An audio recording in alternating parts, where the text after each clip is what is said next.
Bonsoir à tous, bienvenue sur Monaco Info pour une nouvelle édition. Au sommaire de votre JT ce soir, ce 8 mai marque la fin de la Seconde Guerre mondiale. C'est aussi la journée mondiale de la Croix-Rouge et du Croissant-Rouge, l'opportunité de célébrer l'action humanitaire locale et mondiale devenue de plus en plus importante. Soutenir son prochain est également la mission de l'Ordre de Malte Monaco. L'association fête cette année ses 50 ans. Nous en parlerons avec son président Jean Kervat, qui sera notre invité ce soir. Amoureux de belles voitures, cette vente aux enchères peut possiblement vous séduire. Une collection de joyeuses automobiles sera mise en vente demain, sa valeur, près de 35 millions d'euros. Dans ce journal également, le défi pour la bonne cause d'un carabinier du Prince. Frédéric Stoppa s'apprête à rallier en vélo Monaco à Montauban en moins de 2 jours. Il portera les couleurs de l'AMAD jusqu'au 17e régiment du génie parachutiste, dont la marraine n'est autre que la princesse de Hanovre. Et puis le chocolat fait son show à Monaco. Un salon lui est dédié demain au tunnel Riva. Nous avons suivi une artiste qui participe à cet événement. Mais avant de développer ces titres, découvrons ensemble ces images tournées ce matin à la Maison de France. La cérémonie du 79e anniversaire de la victoire des Alliés sur l'Allemagne nazie lors de la Seconde Guerre mondiale. Elle a eu lieu en présence notamment du ministre d'État, Pierre Dartout, de membres de son gouvernement, mais aussi de la secrétaire d'État, Yvette Lambin-Berty. L'hymne monégasque et français ont été interprétés au violon lors de cette commémoration. Si le 8 mai est une journée historique en France, c'est également la journée mondiale de la Croix-Rouge et du Croissant-Rouge. À cette occasion, la Croix-Rouge monégasque organisait une journée porte ouverte dans ses locaux, boulevard de Suisse. Plus de détails dans ce reportage de Frédéric Elion et Hugo Comaza. C'est le réseau humanitaire le plus vaste au monde. Le mouvement international de la Croix-Rouge et du Croissant-Rouge regroupe 16 millions de bénévoles engagés dans 191 pays. Un engagement célébré ce mercredi 8 mai à l'occasion de la journée mondiale de la Croix-Rouge et du Croissant-Rouge. Aujourd'hui, c'était important que nous aussi, à la Croix-Rouge monégasque, on puisse marquer le coup et célébrer ensemble cette journée au travers d'une porte ouverte où nous pouvons tout simplement parler de nos actions au plus grand nombre, à nos bénévoles et à l'ensemble de nos partenaires. Et donc c'est pour ça qu'on a organisé différents stands sur l'ensemble de nos actions dans notre cours. Plusieurs stands étaient animés par des volontaires et bénévoles de l'association. L'occasion de découvrir les actions en matière de santé et de prévention en milieu scolaire notamment, d'en savoir plus sur les projets humanitaires à l'international ou de s'initier aux gestes de premier secours. On fait une initiation au premier secours qui consiste à initier les personnes qui n'ont pas de connaissances ou des formations à 3 mots principaux: alerter, masser et défibriller. Pour ce faire, en fait, on va leur mettre une situation, un contexte où une personne est inconsciente qui ne respire pas pour pratiquer la réanimation cardio-pulmonaire. Donc en 3 phases. Tester la conscience, vérifier la respiration, alerter, masser et défibriller. Cette journée porte ouverte de la Croix-Rouge monégasque a aussi permis d'accueillir les nouveaux bénévoles qui souhaitent s'investir au sein de l'association. J'ai été inspiré pour intégrer la Croix-Rouge monégasque, pour participer à la communauté monégasque, apporter mes qualités, mes compétences en tant que juriste, en tant que docteur en droit. L'action humanitaire, on le sait, est très importante, surtout en ce moment, que ce soit au niveau national et au niveau international. 15 nouveaux bénévoles ont été accueillis lors de cette session. La journée porte ouverte s'est achevée à 14h30. On reste dans le domaine de soutenir son prochain, protéger la dignité humaine et aider les personnes qui en ont besoin. C'est ainsi que se présente l'Ordre de Malte. Il s'agit de l'une des plus anciennes institutions de la civilisation occidentale et chrétienne. Elle est aujourd'hui active dans 120 pays. À Monaco, l'association fête cette année ses 50 ans. Un anniversaire marqué par un concert à la salle Garnier en présence notamment de son Altesse Sérénissime le Prince Albert II. Le président de l'Ordre de Malte est notre invité ce soir. Bonsoir Jean Kervat. Bonsoir Émilie. L'Ordre de Malte est une association discrète et pourtant ô combien active. Quelles sont ses missions tout d'abord? Les actions de l'association monégasque de l'Ordre de Malte sont plusieurs, comme par exemple un accord de partenariat signé avec le Centre cardio-thoracique de Monaco, où presque 20 enfants qui viennent d'Afrique, d'Europe et de certains pays du monde ont été opérés. Nous avons des accords avec d'autres, comme par exemple le CHPG pour les maisons de retraite, où on organise des repas de Noël pour les résidents. Nous avons travaillé avec d'autres associations. Par exemple, nous avons financé récemment un véhicule pour la DAS, pour le pôle spécialisé d'éducation. De même, on travaille avec le Malteser international de l'Ordre de Malte, comme on a fait par exemple pour l'Ukraine. On a financé le corps médical de l'association polonaise de l'Ordre de Malte qui était en place en Ukraine depuis 2014. Voilà, vous intervenez aussi bien en local mais aussi à l'étranger. Hein. Oui, nous le faisons. On a fait avec l'association libanaise par exemple, nous avons financé récemment les opérations de 4 enfants. Nous avons aidé quand il y a eu la terrible explosion dans le port de Beyrouth. Et d'autres associations, par exemple, ont partagé avec nous des actions. Avec la MAPEI, par exemple, on se déplace pour le pèlerinage à Lourdes et on vient de rentrer. L'Ordre de Malte possède des antennes un peu partout à travers le monde. L'association monégasque fête, elle, cette année, ses 50 ans. Qu'est-ce que cela représente pour vous en tant que président? Ce jubilé pour nous est un moment important de remercier tous ceux qui ont travaillé avec nous, bien sûr les membres de l'association qui sont toujours présents, les bénévoles avec qui on travaille, comme par exemple pour la quête de l'épreuve à Monaco. Nous avons vraiment toujours pensé à ceux qui ont besoin de nous. Jean Carwath, vous mentionnez tout à l'heure le pèlerinage international de l'Ordre de Malte à Lourdes. J'imagine que ça a été un moment très important. Hein. Oui, c'est un moment magnifique de pouvoir rencontrer toutes les délégations du monde de l'Ordre de Malte, les pèlerins et les malades qui se déplacent avec l'aide des associations. Le grand maître ouvre le pèlerinage et il reste avec nous pendant tous les 4 jours du pèlerinage. Il y a beaucoup de manifestations importantes. La plus importante, bien sûr, c'est la messe pontificale. Eh bien, merci beaucoup Jean Carwath d'avoir été notre invité ce soir. On rappelle que vous êtes le président de l'Ordre de Malte Monaco, association qui fête ses 50 ans cette année. Merci beaucoup. Merci beaucoup à vous. L'automobile est la star de ce mois de mai à Monaco, avec la principauté qui vit au rythme des différents Grands Prix. L'automobile est également à l'honneur à l'occasion de la prochaine vente aux enchères d'Arcurial. Un passionné suédois a décidé de se séparer de son somptueux patrimoine automobile, un patrimoine estimé autour des 35 millions d'euros. Le reportage de Christine Datomel et Olivier Bonello. 44 voitures présentées sans prix de réserve, une vente aux enchères unique, un seul homme, un seul collectionneur. Durant près de 20 ans, Stéphane Wittmark, le directeur artistique de la marque Gant, a réuni des voitures exceptionnelles, dont certaines rarissimes. Derrière moi se trouvent les 2 stars de la collection avec la 250 châssis long California cabriolet de Ferrari, qui est quand même un grand classique, une voiture d'une rare élégance. Et à côté de moi se trouve aussi une Ferrari 250 châssis court, celle-ci. Donc une voiture qui pouvait vraiment être utilisée aussi bien sur la piste que sur la route et qui est dans une couleur absolument unique, Blue Tigolio. C'est la seule 250 châssis court à avoir été créée par Ferrari dans cette couleur. Un véhicule qui sera vendu aux enchères aux alentours de 8 millions d'euros. Et si sa couleur reste unique, toutes les collections dévoilées lors de cette vente présentent la même particularité, les couleurs des automobiles ayant été soigneusement sélectionnées par le passé.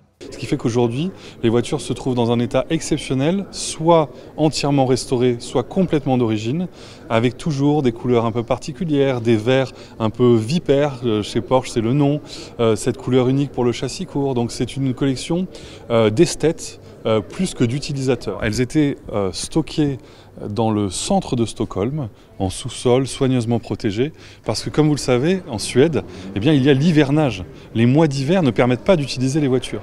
Donc ces voitures étaient utilisées pendant 4 ou 5 mois uniquement par an. Et pour vous donner un exemple de la précision de notre collectionneur, les Porsche par exemple étaient révisées tous les ans au garage Porsche de Stockholm, mais elles étaient amenées non pas par la route, mais en camion à quelques kilomètres du garage pour pouvoir être parfaitement révisées. Ferrari, Mercedes, Porsche, des automobiles exceptionnelles qui seront vendues aux enchères demain à partir de 16h à l'hôtel Fairmont. Des voitures estimées entre 30 000 € et 8 millions d'euros. Et puisque l'on parle automobile, sachez que les grands rendez-vous auto sont à suivre sur Monaco Info. Le Grand Prix historique sera diffusé en direct sur notre antenne dès samedi matin avec les essais et la parade hommage à Ayrton Senna dont on commémore cette année les 30 ans de sa tragique disparition. Suivez également les courses des différentes séries toute la journée de dimanche. Christophe Paco et Franck Phillips vous accompagneront aux commentaires pendant ces 2 jours de direct. Ce soir, nous voulions vous partager l'aventure que s'apprête à vivre Frédéric Stoppa. Le carabinier du Prince a décidé de rallier Monaco à Montauban en vélo en seulement 2 jours. Un défi à la fois sportif qu'il a souhaité réaliser aussi pour la bonne cause. Dans quelques jours, Frédéric Stoppa se rendra dans cette commune du Tarn-et-Garonne avec un chèque de 5 000 €, don réalisé par l'AMAD à l'association du 17e régiment du génie parachutiste. La princesse de Hanovre, présidente de l'AMAD, mais aussi marraine du 17e RGP, a tenu à adresser ses encouragements ce matin aux carabiniers. Le reportage d'Alban Jean-Jean et Olivier Bonello. 711 km, c'est la distance qui sépare Monaco de Montauban et il s'apprête à les parcourir en solitaire en moins de 2 jours. Frédéric Stoppa fait du cyclisme depuis 30 ans et il a déjà souvent pédalé pour la bonne cause. Les associations pour lesquelles j'ai déjà roulé, c'était déjà pour l'enfance, pour le handicap, donc c'est quand même très important. Je suis plus représentant de l'AMAD vers le 17e régiment du génie parachutiste plutôt qu'un exploit personnel. Le don que je vais amener au régiment, c'est lui qui va me porter en fait. Ce trajet, il le fait pour l'association du 17e régiment du génie parachutiste. Soutenu par l'AMAD, il portera un chèque de 5 000 € en faveur des familles militaires et de leurs enfants. Permettre aux enfants d'avoir le divertissement et jouer pour les enfants et puis aider un peu les personnes sur le plan financier en cas de besoin. Voilà. C'est-à-dire c'est vraiment une générosité sans arrière-pensée. Le trajet sera effectué en une seule fois. Le carabinier sera accompagné d'une équipe de ravitaillement pour réaliser son exploit. On a des points de rencontre, à peu près approximativement tous les 50 km pour refaire un petit peu les pleins des bidons, faire des changements de tenue pour la nuit si jamais il pleut, malgré que je sois équipé sur le vélo de tout, puisque si ça arrive au milieu, que je puisse me changer. Ça fait un moment qu'on se prépare déjà tous, et c'est un mélange de stress et d'euphorie. J'espère que sur le vélo, le stress partira, et j'en suis quasiment persuadé. J'ai hâte de pédaler déjà. Top départ le 13 mai à 14 h pour une arrivée moins de 48 heures plus tard. Quand l'art et le chocolat se rencontrent, cela donne la première édition du Chocolat Show. L'événement débute demain en Principauté et comme son nom l'indique, il mettra le cacao à l'honneur. Il rassemblera notamment 8 étudiants du pavillon Bozio et de l'Académie des Beaux-Arts de San Remo qui vont faire parler leur créativité sur un thème imposé, le Grand Prix historique. Des artistes participeront également à cette première édition à l'image de Caroline Bergonzi, Anaël Marquez et Julien Logier l'ont suivi dans son processus de création. Regardez.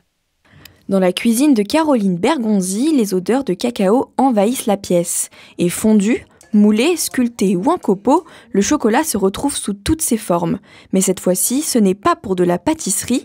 Dans le cadre du Chocolat Show, l'artiste doit réaliser un tableau, un challenge pour la plasticienne plutôt habituée à la sculpture. Le tableau était un défi, un petit peu difficile au niveau de technique, parce que évidemment c'est une matière organique et qu'on n'utilise pas vraiment dans le domaine de l'art. Et donc c'était très intéressant d'appliquer toutes les techniques que j'ai vues dans ma vie, dans la sculpture, dans le moulage, dans la soudure, dans la peinture figurative, dans l'huile, dans l'acrylique, etc. pour arriver à approcher une matière qui est complètement différente et essayer de réaliser quelque chose. Au départ, 12 kilos de chocolat noir mis à disposition de l'artiste, mais aucune consigne précise pour laisser libre cours à son imagination. À elle d'utiliser le bloc comme bon lui semble pour son œuvre, mais avant de la réaliser, quelques expérimentations chocolatées ont été nécessaires. J'ai d'abord essayé de voir comment il s'attachait à une toile. Au début, ça n'accrochait pas, puis ça accrochait. Le chocolat a tendance à se résorber quand il y a de la chaleur ou quand il y a déjà une surface qui n'apprécie pas. Donc, c'est comme de découvrir quelque chose qu'on connaît très bien, parce qu'on est tous plus ou moins fans de chocolat et moi plutôt sur le plus. Mais là, c'était vraiment intéressant d'être confronté à justement cette matière dans cette expérimentation. En attendant, Caroline Bergonzi peaufine sa création pour la dévoiler demain aux yeux du public lors de la première édition du Chocolat Show. Vos papilles vont voyager en Espagne ce soir grâce à la rubrique de Crisinda Tomel et c'est au marché de la Condamine Crisinda que l'on vous retrouve ce soir pour ce nouveau numéro de Ceux qui font Monaco. Aujourd'hui, je vous amène à la rencontre d'une personnalité de Monaco. Qui ne connaît pas José des Trois Tapas? Eh bien, sachez que José a ouvert El Mercado, un petit coin de paradis espagnol, toujours bien sûr, situé à l'intérieur du marché.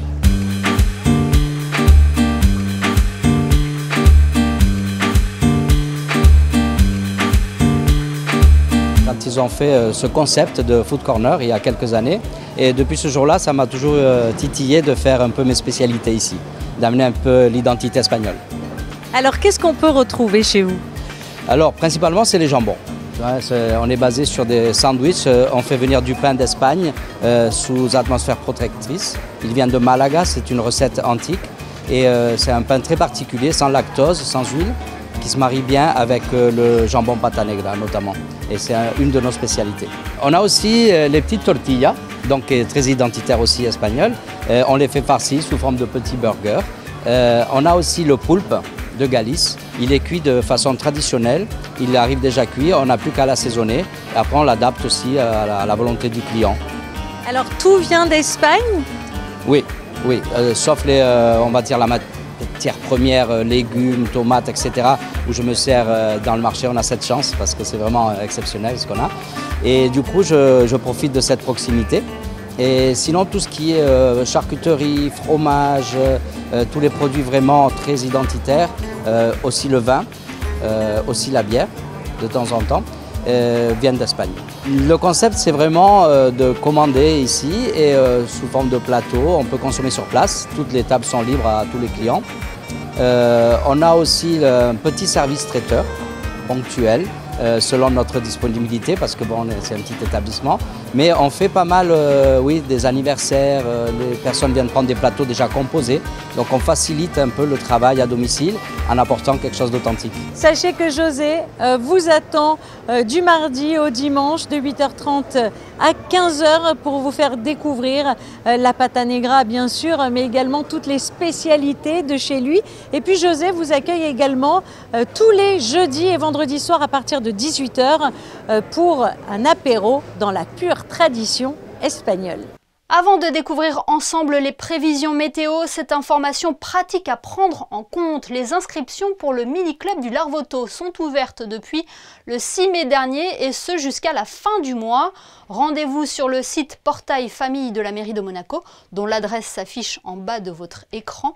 Pour effectuer les démarches, le mini-club du Larvoto est destiné aux enfants à partir de 3 ans, déjà scolarisés. Jusqu'à 12 ans, il sera ouvert cette année du 1er juillet au 30 août. On retrouve Frédéric et Lyon pour faire un point sur la météo. Quel temps fera-t-il jeudi, Frédéric? Encore une très belle journée, Émilie. Grand soleil du matin au soir, un ciel parfaitement dégagé et des températures qui continuent d'augmenter. Il fera 16 degrés le matin et 24 l'après-midi. Le vent soufflera très légèrement. Jeudi 9 mai, nous fêterons l'Ascension. Merci Frédéric et merci à vous pour votre fidélité. On referme ce journal avec des bolides de collection issus de la vente aux enchères Arcurial. Photo signée ce soir Stéphane Dana et Étienne Dang. Bonne soirée à vous et à demain 19h pour un nouveau JT sur Monaco Info.